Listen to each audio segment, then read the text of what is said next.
अस्सलाम वालेकुम गाइस। तो रात इस डिबेट के बाद ये बात कंफर्म हो गई कि भैंस के आगे बीन बजाने से कोई फायदा नहीं, उसको कुछ समझ नहीं आएगा। ज़ैद पटेल साहब इसको टॉपिक पर रखने की भरपूर कोशिश कर रहे थे और बार बार इससे पूछ रहे थे कि तुम क्या बिलीव करते हो, कुछ बताओ तो, इस्लाम का कॉन्सेप्ट ऑफ गॉड क्यों गलत है, और अगर इस्लाम का कॉन्सेप्ट ऑफ गॉड गलत है तो सही क्या है, कुछ बताओ तो।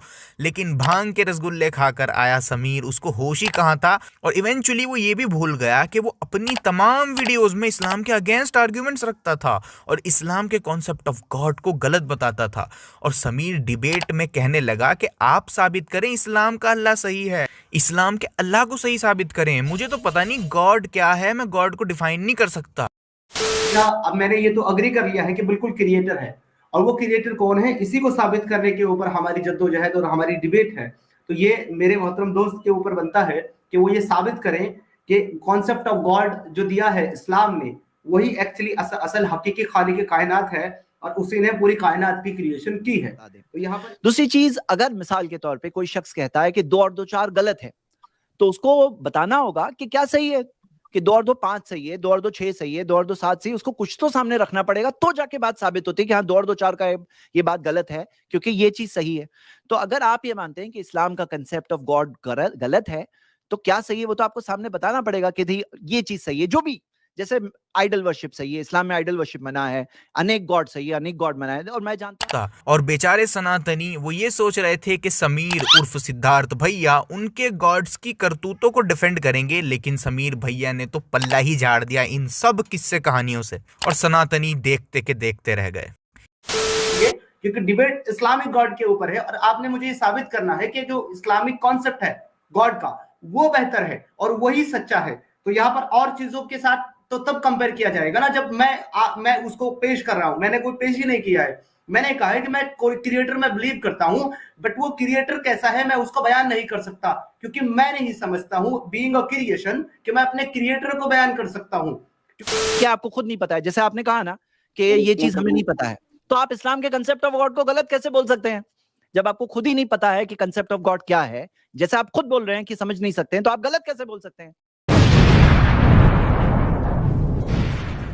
आप तो गलत बोल ही नहीं सकते हैं। तो इसके लिए आपके लिए क्लैरिटी होना जरूरी है। डोंट फील बैड प्लीज, लेकिन क्लियरली बोलना जरूरी है कि ये है मेरा कंसेप्ट ऑफ गॉड और इस वजह से इस्लाम का कंसेप्ट ऑफ गॉड गलत है। आप क्लियरली डिफाइन कर लो। ये पी के भी आया था, अरे जब तुझको पता ही नहीं है कि गॉड कैसा होना चाहिए तो यहाँ क्या सब्जी खरीदना आया है। तेरा दावा यह है कि इस्लाम का कॉन्सेप्ट ऑफ गॉड गलत है, फिर तुझको ये भी तो बताना पड़ेगा कि कौन सा कॉन्सेप्ट ऑफ गॉड सही है, या सनातनी का कॉन्सेप्ट ऑफ गॉड सही है जिसको तू मानता है। किसी ना किसी को तो सही होना पड़ेगा, कुछ तो बता। लेकिन समीर को रात की बोतल का गम सता रहा था, फैमिली से तो निकाला गया, अब अगर यहाँ कुछ बोल दिया इस सब के खिलाफ तो रात का क्या होगा, वो ये सोच रहा था। वो अग्री करता तब फंसता, और अगर इस सब से इनकार करता तब फंस जाता। तो इस वजह से समीर ने कुछ एडमिट ही नहीं किया और बात को घुमाता ही रहा। और आज तो समीर खुल के एडमिट कर रहा है कि गॉड को मैं मानता हूँ, क्रिएटर को मैं मानता हूँ। क्लिप सुने। मैं इकरार करता हूँ कि बिल्कुल इस कायनात का कोई क्रिएटर है, कोई खालिक कायनात है। मैंने ये पहले भी इकरार किया है, आपकी तसल्ली के लिए एक बार फिर से कर लेता हूँ। लेकिन ज़ैद पटेल साहब ने भी इसको डिबेट में ही ये बात बताई कि तेरे तेवर बदले बदले नजर आ रहे हैं, क्योंकि पहले तो तू कुछ और ही कहता था। क्लिप सुनिए। तो आई एम वेरी ग्लैड कि समीर ने क्लियरली ये बात कही है, और वो चीज आपकी पिछली वीडियोस के बिल्कुल क्लियर कॉन्ट्रडिक्शन में है। But I am very happy about it Sameer, कि आपने यहाँ भी एक बार कहा है। आप कह रहे हैं पहले से आप मानते थे, it's very, I am happy about it only. मैं अपने मन से बिल्कुल फाइनल कर चुका हूँ कि अगर मुझे ये पता भी चल जाए ना कि ये वाला रिलीजन सही है और ये वाला गॉड सही है, तब भी मैं गॉड के कॉन्सेप्ट में नहीं मानूंगा। ये वाला गॉड सही है, तब भी मैं गॉड के कॉन्सेप्ट में नहीं मानूंगा। मैं इकरार करता हूँ कि बिल्कुल इस कायनात का कोई क्रिएटर है, कोई खालिक कायनात है। ये वाला गॉड सही है, तब भी मैं गॉड के कॉन्सेप्ट में नहीं मानूंगा। मैं इकरार करता हूँ कि बिल्कुल इस कायनात का कोई क्रिएटर है, कोई खालिक कायनात है। I mean, don't embarrass yourself in front of me. अब ऐसे जाहिल शख्स को क्या कहा जाए समझ नहीं आ रहा। और फिर इसने सवाल रखे और ज़ैद पटेल साहब कामली इसके हर पॉइंट की धज्जियां उड़ाते गए। जरा सुनिए। मैं बता रहा था कि जो आपने कहा कि क्रिएशन में आपको डिफेक्ट्स दिख रहे हैं, जरा सोचो स्केल ऑफ द थिंग्स के दुनिया के अंदर जो 10,000 करोड़ से 40,000 करोड़ गैलेक्सीज है, और एक गैलेक्सी है मिल्की वे के अंदर 10,000 करोड़ से ज्यादा सितारे हैं। हाँ, अब वो 10,000 करोड़ से ज्यादा सितारों में से एक सितारा है सूरज, और सूरज के सामने एक छोटा सा प्लैनेट है जमीन, और वो जमीन पे आप बोल रहे हो कि कहीं एक छोटा सा जलजला आया, ये आपको डिफेक्ट दिख रहा है। मुझे क्या दिख रहा है ना, ये कोई डिफेक्ट नहीं है। अगर डिफेक्ट होता ना समीर, जरा सोचो लॉजिकली, कब का यूनिवर्स खत्म हो गया होता। ये उन्होंने ये कहा है बात करते हुए कि हमारी जो इतनी बड़ी गैलेक्सी है और इसके अंदर हजारों सितारे हैं और हजारों सूरज हैं। मैं फिर से वही बात करता हूं कि क्रिएटर को अगर जानना है तो उसकी क्रिएशन को देख लो, तो हम ये देखेंगे कि आपका जो अकीदा है कॉन्सेप्ट ऑफ गॉड इन इस्लाम के बारे में, जो कुरान के अंदर जो क्रिएटर की जो मिसाल दी जाती है, या उसकी नॉलेज जो बयान की गई है, मैं आपसे जानना चाहता हूं क्या कुरान के अंदर ऐसी कोई वर्स, ऐसी कोई आयत है जो ये बताती हो कि हजारों सितारे या हजारों सूरज हैं? जबकि आमतौर पर जितना जिक्र हम सुनते हैं सूरज के बारे में, तो अल्लाह तबारक व तआला को सिर्फ एक ही सूरज और एक ही चांद के बारे में पता है, और वो भी उसके नॉलेज के एतबार से एक ही ऑर्बिट में एक दूसरे के पीछे भाग रहे हैं। इसलिए आपने कहा कि कुरान में सिर्फ एक सूरज का क्यों जिक्र है? क्योंकि इंसान के पॉइंट ऑफ व्यू से जो इंसान जमीन पे बसता है उसके लिए रेलेवेंस जमीन की है, सूरज की है, वो एक सूरज की है। और सितारों का जिक्र है, वो दूर वाले जो सूरज होते हैं ना उनको सितारे बोलते हैं, सितारों का जिक्र है कुरान में।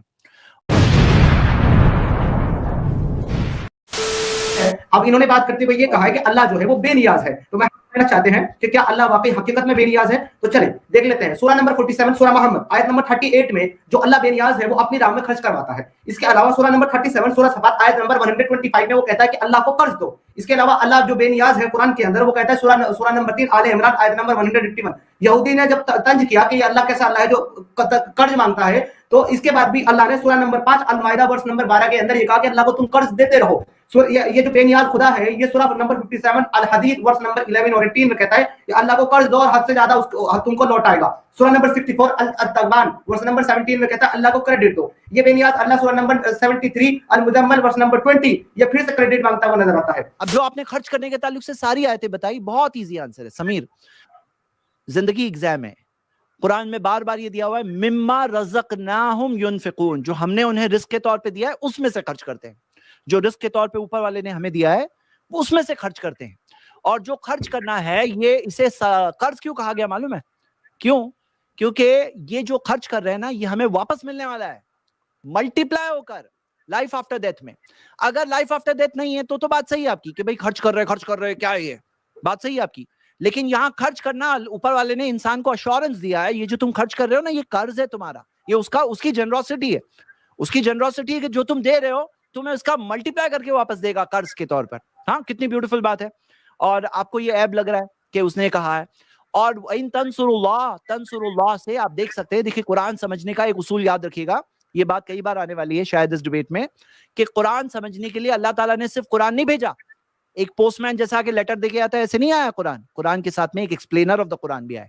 सूरा 16 वर्स 44 देखेंगे सूरह नहल, तो उसमें आता है कि जो एक्सप्लेन करते हैं लितुबय्यिना, ताकि आप वाजे कर दो, एक्सप्लेन कर दो। तो कुरान का एक्सप्लेनेशन मोहम्मद सल्लल्लाहु अलैहि वसल्लम ने दिया, उन्होंने सहाबा को समझाया, उनके स्टेटमेंट्स। तो इन तंसुरुल्लाह से मुराद अल्लाह के दीन की मदद है, जो सच और हक और सच्चाई की मदद है। तो सच्चाई की तो मदद करो, अल्लाह तुम्हारी मदद करेगा। अल्लाह को मदद की जरूरत नहीं है। अगर आप कुरान कोट कर रहे हो तो दोनों आयतें देखो, आपको समझ में आ जाएगा अल्लाह को कोई मदद की जरूरत नहीं है।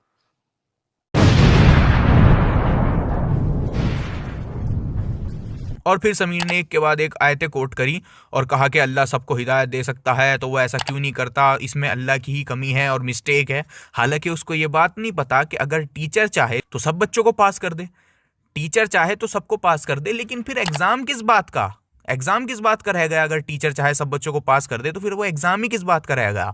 उसी तरह कुरान में अल्लाह ने कंडीशंस दी हैं कि अल्लाह ताला उसी को हिदायत देता है जो ये काम करता है, और उसी को गुमराह करता है जो ये काम करता है। के बारे में बात करी है। ये सामने कुछ वर्ड्स आपको नजर आ रही होंगी जिसमें क्लियरली मेंशन है कि अल्लाह बार-बार जो है ये कह रहा है कि अगर वो चाहता तो वो सबको मोमिन बना देता, लेकिन वैसा नहीं करता। सूरा नंबर 13 अल-राद वर्स नंबर 31, सूरा यूनुस आयत नंबर जो है 99 एंड 100, इसके अलावा सूरा नंबर 42 अश-शूरा वर्स नंबर 8, तो अगर अल्लाह चाहता तो सबको एक उम्मत बना देता। वो अब यहाँ पर ये जो डेस्टिनी के ताल्लुक से सवाल है, चलिए स्टार्ट करते हैं। सूरा 10 आयत नंबर 99, इसमें आता है वलौ शाअ रब्बुका लआमना मन फिल अर्द, अगर अल्लाह चाहता तो हर कोई जो जमीन पे होता, हर कोई ईमान लाता, कुल्लुहुम, सब के सब, जमीअन। अफअंता तुकरिहु नासा हत्ता यकूना मोमिनीन, तो क्या तुम फोर्स करोगे लोगों को ताकि वो मोमिन हो जाएं? तो यहाँ पे हम देखते हैं कि ऊपर वाले का ये विजडम है। ऐसे क्रिएशन है, एंजल्स, फरिश्ते जो बने हुए हैं, यहाँ पावर बताया गया उसका कि वो चाहता तो हम भी फरिश्तों की तरह विदाउट फ्री विल सब के सब मोमिन होते हैं, लेकिन हमारे पास फ्री विल है। ये कुरान में कई आयतों में दिया हुआ है, आप देख सकते हैं कि कुरान में कई आयतों में दिया है। अब आते हैं सेकंड मेन बात पे कि अल्लाह ताला ने जो यहाँ आगे फरमाया, वमा काना लिनफ्सिन, किसी भी नफ्स के लिए नहीं है, अन तुमिना, कि वो ईमान ले आए, इल्ला बिइज़निल्लाह, सिवा अल्लाह की इजाजत के बगैर, वयजअलु रिज्सा अलल्लज़ीना ला याक़िलून, वो जो नहीं अकल नहीं इस्तेमाल करते उनके ऊपर उस चीज की गंदगी डाल देता है। क्यों? अकल नहीं इस्तेमाल करते, सोचते नहीं है, ला याक़िलून, सोचते नहीं है। तो यहाँ पे एक बात क्या है कि पता है चल रहा है कि इंसान का जो इख्तियार है वो अल्लाह के इख्तियार के ताबे है। अब यहां समझना क्या है, ये मैं स्क्रीन रखा हूं, समीर इसका स्क्रीनशॉट ले लो चाहिए तो। यहां पे ये बताया गया है कि किससे अल्लाह हिदायत देता है, किसे गुमराह करता है। मेरा तुम्हारे लिए चैलेंज है कि तुम बताओ इसमें से कौन सी चीज गलत है। वयहदी इलैहि मन अनाब, अल्लाह उसे हिदायत देता है जो अल्लाह की तरफ पलटता है। हाँ, और वल्लदीना तदौ, जो लोग हिदायत तलब करते हैं, ज़ादहुम हुदन, अल्लाह उन्हें हिदायत में बढ़ाता है। वाताहुम तक़वाहुम, अल्लाह उन्हें तक़वा, अल्लाह का डर, परहेजगारी देता है। लेकिन किसे गुमराह करता है कि वमा युदिल्लु इल्लल फासिकीन। तो इसमें बताए कि इसमें क्या रॉन्ग है जी। तो आदि वर्सेस दिखा के तो साबित क्या करना चाहता था वो, तो जैद पटेल साहब ने इसके एक एक ऑब्जेक्शन को वहीं पे बैठे बैठे आराम से एक्सपोज किया। क्लिप सुनिए। लेकिन मैं ये कहता हूं कि अगर एक से ज्यादा गॉड है भी तो इसमें मसला क्या हो सकता है? बिल्कुल नहीं हो सकता। एक ने अभी बात करते हुए ये कहा है कि जो एक से ज्यादा गॉड हैं उनमें आपस में इख्तिलाफात है, आपस में तकरार है। मैं आपसे ये कहना चाहता हूं कि जब आपकी रसाई खुदा तक है ही नहीं, जब आपकी रसाई गॉड तक है ही नहीं, आपको ये किस तरीके से पता चला कि अगर एक से ज्यादा जितने भी गॉड हैं उनमें इख्तिलाफात है? क्या उनके इख्तिलाफात उन्होंने आपको आकर के बयान किए हैं? क्या आपको कोई उन्होंने वही भेजी है जिससे आपको मालूम हो गया कि एक से ज्यादा जायद जो गॉड है उनमें आपस में इख्तिलाफात है? जबकि आपकी या किसी भी इंसान की रसाई उस खुदा तक, उस गॉड तक कॉन्सेप्ट ऑफ इस्लाम के अकॉर्डिंग है ही नहीं, तो आप ये कैसे जान सकते हैं कि उनमें आपस में इख्तिलाफात है या आपस में उनमें जो है झगड़ा है? अब समीर ने यहाँ इनडायरेक्टली मान लिया कि हिंदुइज्म का कॉन्सेप्ट ऑफ गॉड गलत है, क्योंकि समीर के अकॉर्डिंग तो अगर दो गॉड होंगे तो उनमें आपस में कभी जंग नहीं होगी। लेकिन हिंदुइज्म में तो अक्सर देवता देवता की गर्दन उड़ा देता है। कई मशहूर एग्जांपल्स हैं, आप खुद देखिए। तो समीर, अगर तेरे अंदर हिम्मत है तो एडमिट कर अपने चैनल पर बैठ कर के ये हिंदुइज्म के गॉड जिनमें जंगे होती हैं ये फॉल्स गॉड हैं, झूठे खुदा हैं और ये खुदा नहीं हो सकते। एडमिट कर, है हिम्मत तो है। और मुझे क्या फीलिंग है ना समीर, मेरी फीलिंग ऑफ द हार्ट ये है कि आप ये मानते हो कि वन गॉड सही है। मेरा फीलिंग ऑफ द हार्ट ये है कि आप ये मानते हो वन गॉड सही है, लेकिन आप मल्टीपल गॉड्स को गलत बोलने में थोड़ा वो हो रहे हो। यानी आपका चंदा बंद हो जाएगा, वो ये कहना चाह रहे हैं। इमेजिन करो समीर, एक पर्सन है, एक की पूजा किया, सेकंड की किया, थर्ड की किया, फोर्थ की किया, फिफ्थ की किया, सिक्स की किया, 7, 8, 9, अब उसको लग रहा है 10वां नाराज हो गया मुझसे, 11वां तो काम नहीं बिगाड़ देगा। कितना टेंशन है। यहाँ पे क्या है ना, हम मुस्लिम्स को है ना एक ही का टेंशन लेना है, वो एक मालिक जिसके हाथ में सब कुछ है, हम उसी की फिक्र करते हैं। वो अगर हमसे खुश है सब काम बन जाएगा, पूरी दुनिया खुश है, वो नाराज है तो सब बिगड़ जाएगा। हमारा फोकस एक पे, कितना पीस ऑफ माइंड है ना, कितना पीस ऑफ माइंड है।